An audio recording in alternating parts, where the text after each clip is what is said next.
테러는 3살 때 어머니가 그녀를 떠났고 아버지는 다른 남자를 위해 떠났습니다. 그녀는 그녀를 아주 막연하게 기억했고 성인이 되자 마침내 그녀를 필요로 하지 않았던 어머니에 대한 기억을 멈췄습니다. 테러는 아버지와 함께 살고 있었고 테러의 아버지는 결코 행복하지 않았습니다. 그의 딸이 지루해하고 덜 울게 하고 비록 검소하게 살았지만 그들은 전시회와 극장을 방문하고 산이나 바다로 여행을 갈 돈이 충분했습니다.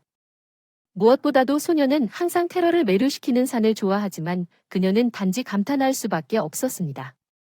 멀리서 아버지는 딸을 걱정하고 등산을 못하게 하여 딸의 꿈을 포기해야 했지만 등산객으로서 아버지와 함께 자주 산에 오르고 세차게 흐르는 산의 강물과 테러가 7살이었던 어느 날 아버지와 함께 산에서 캠핑을 하던 중 폭포에서 10살쯤 된 소년이 안전장치를 스스로 고정하는 것을 보았습니다. 그의 어머니는 그 옆에 헬멧 2개를 들고 서 있었습니다. 테러는 그들에게 인사하며 당신이 누구냐고 물었습니다. 진짜 등반가 소녀는 고개를 끄덕였다. 우리는 아빠를 기다리고 있다. 아빠는 지금 여기 있을 것이고 우리는 등반을 시작할 것이다. 너도 등반할래? 타라는 옆으로 치우고 싶다고 말했지만 아버지가 자신이 다가오는 것을 보지 못하게 하겠다고 쾌활하게 손을 흔들었다. 그에게 아빠는 이 사진들이 진짜 등반가라고 상상해보세요. 그녀는 신이 나서 잘 말했고 여러분 모두 사진을 찍도록 할게요. 테러의 아버지는 미소를 지으며 대답했습니다. 이 사진은 테러가 가장 좋아하는 사진이 되었고 여전히 그녀의 방선반에 서 있지만 안타깝게도 그녀는 아직 사진을 찍지도 못했습니다. 소년의 이름을 물은 후 몇 년이 지나 테러는 학교를 5등으로 졸업하고 행사를 축하하기 위해 대학을 졸업했습니다. 그녀의 아버지는 테러와 함께 테이블에 앉아 딸을 식당에 초대했습니다. 그녀의 아버지는 테러를 바라보며 그녀가 얼마나 빨리 성장했는지에 대해 슬프게도 생각하고 있었습니다. 호기심 많은 소녀에서 어느새 매력적인 젊은 여성으로 변했지만 저녁 식사 때 부드러운 미소와 친절한 눈빛으로 그들은 즐겁게 웃으며 온갖 주제에 대해 이야기했습니다. 아버지는 딸이 결혼할 것인지 조심스럽게 물었고 그녀는 그를 확신했습니다.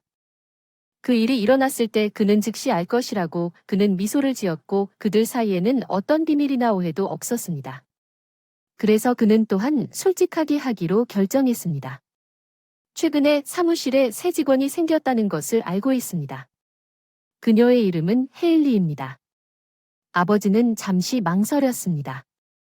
작은 내 생각에 그 사람은 정말 친절하고 예쁜 여자인 것 같아. 내가 아빠에게 너무 늙었다고 생각하니 너는 전혀 늙지 않았다. 테러는 놀라서 자기 아버지를 바라보며 웃었다. 마침내 내가 될 여자를 만나서 너무 기쁘다. 물론 우리를 소개해 주실 건가요?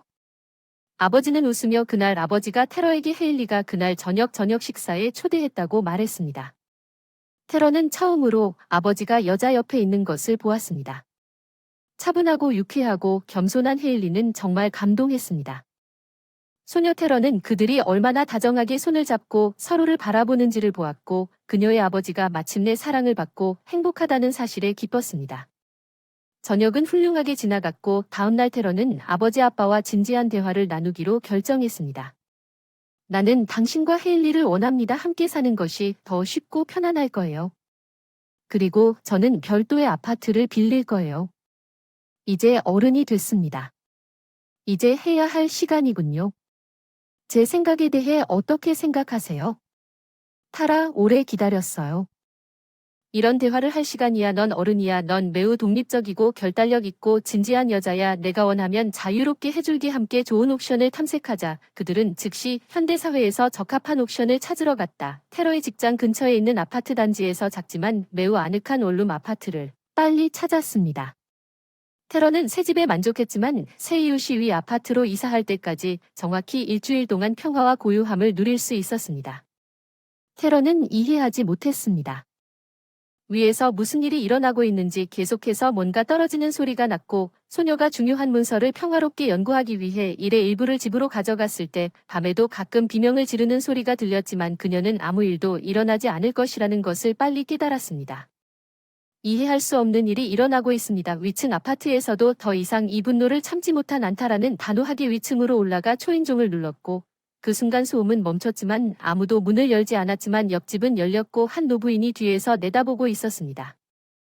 전화해도 소용없어 누구에게도 열어주지 않아 지방경찰관에게 연락하려고 했으나 그는 말을 하고 떠났지만 그들은 여전히 시끄러웠다.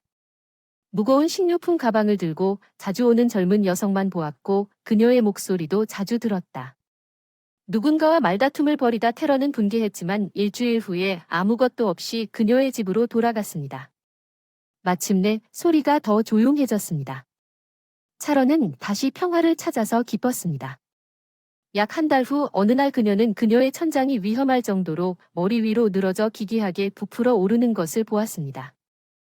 테러는 온 힘을 다해 아파트에서 뛰쳐나갔습니다. 그녀는 이렇게 화를 낸 적이 없었습니다. 그냥 문을 열면 내가 당신에게 스캔들을 줄 것입니다. 뻔뻔한 그녀가 초인종을 누르면서 문이 열리면서 미친 듯이 생각이 그녀의 머릿속을 맴돌았습니다. 갑자기 타이러는 혼란스러워했고 눈을 내리자 젊은 남자가 휠체어에 앉아 있는 것을 보았습니다. 그는 온몸이 젖고 흐트러진 상태였습니다. 당신은 아래층 이웃이군요. 죄송합니다. 제가 물을 넘치게 했나 봐요. 화장실에 힘이 부서진 걸 보셨군요. 내가 잠그고 물이 새는 동안 고치도록 돈을 줄게 걱정하지 말고 들어오세요. 하지만 미끄러지지 마세요. 온통 홍수가 났습니다.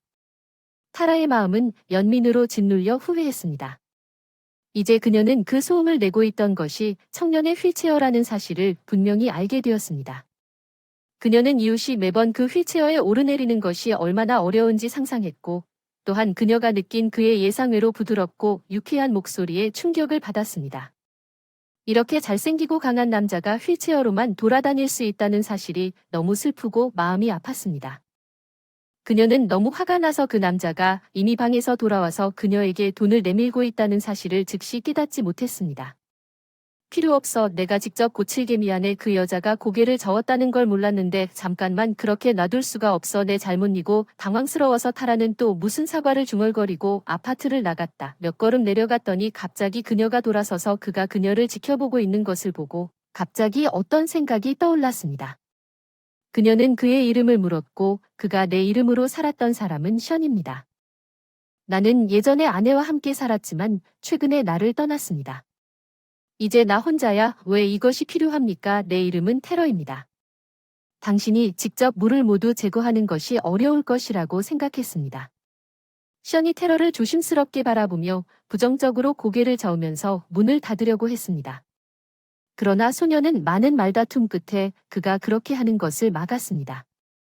테러가 이기고 양동이와 헝겊을 가져와 션의 아파트를 재빨리 묶어 션의 아파트에 묶은 다음 그녀는 다음날 저녁 천장과 수도꼭지 문제를 해결한 자벽부를 불렀습니다. 테러의 초인종. 그녀가 문을 열었을 때 전화가 울렸습니다. 션이 여기 문지방에 케이크와 꽃다발을 들고 있는 것을 보고 놀랐습니다. 도움을 주셔서 감사하려고 왔어요. 그들은 앉아있던 30분 동안 저를 얼마나 도와주셨는지 모르겠어요. 테이블에 나란히 앉아있는 백인 가장 친한 친구 언서라는 션의 이야기를 열심히 듣고 있었습니다. 놀랍게도 그는 어린 시절부터 흥미로운 대화가였습니다. 그는 많은 여행을 했고 이제 자신의 나라뿐만 아니라 다른 많은 나라도 탐험했습니다. 그의 부모는 해외에 살고 있었지만 갑자기 아들과 자주 연락했습니다. 션은 갑자기 말을 멈추고 사진이 있는 선반을 주의 깊게 보았습니다. 그는 테러가 가장 좋아하는 사진에 관심이 있었습니다. 빨간 점프슈트를 입은 예쁜 소녀 옆에 등산을 하는 소년이 서 있었습니다. 기어 션이 좀 더 자세히 보라고 했더니 어디서 구했냐고 신이 나서 말하더군요. 저게 바로 저라서 그들은 그런 우연에 놀라며 오랫동안 앉아서 얘기를 나눴습니다. 션은 테러에게 등산이 어릴 때부터 그의 열정이었으며 앞으로도 그럴 수 있다고 말했습니다. 산 없는 그의 삶을 상상할 수 없었습니다.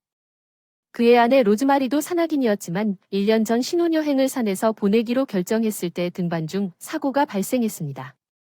로즈마리의 카라비너가 터져 그녀가 넘어졌지만 그는 간신히 그녀를 붙잡았습니다. 손을 잡고 그녀를 그쪽으로 끌어당기십시오. 선반이 너무 작아서 그 자신이 붙잡을 수 없었고 넘어졌습니다. 그 남자는 여러 차례 수술을 받았지만 다시는 발로 일어서지 못했습니다. 로즈마리는 처음에는 참을성이 있었지만 그 후에는 그를 찰싹 때리기 시작했습니다. 최근에 특히 심해졌는데 그녀는 매일 화를 냈어요. 접시를 때리고 손과 발을 묶었다고 비난했습니다. 그는 그녀에게 자신이 그녀를 붙잡고 있지 않으며 그녀가 떠나고 싶다면 그녀의 도움이 필요하지 않다고 여러 번 말했습니다.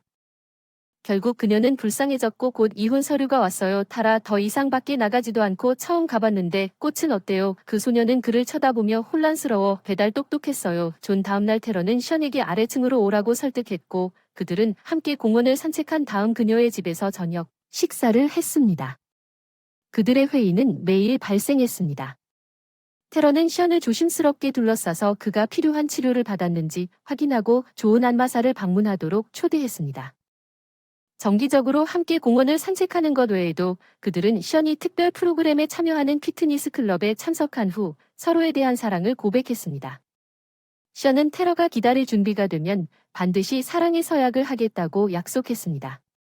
신부 앞에서는 그녀에게 발로 서 있을 뿐이었고 그녀는 처음에는 기다리고 있었습니다. 션은 휠체어를 목발로 교체했고 어느 날 테러 앞에서 자신 있게 한쪽 무릎을 꿇고 섰을 때 그는 자기야 나와 결혼해 줄 것인지 물었습니다. 테러는 고개를 끄덕였습니다.